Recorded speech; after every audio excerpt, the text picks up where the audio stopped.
Welcome back to another technical deep dive here in the Debug Zone. Today, we're tackling a big question and breaking it down with insights from other users.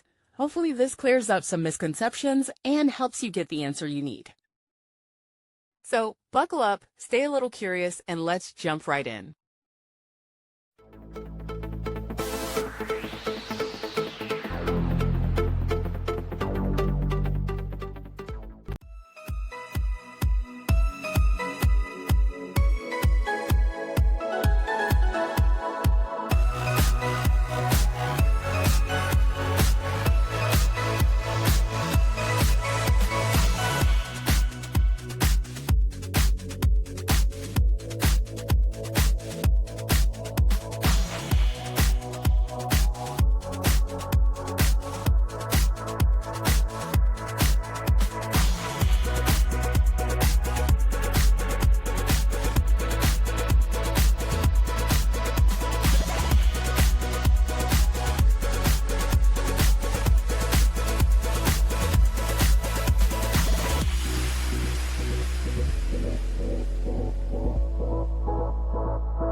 And that's a wrap.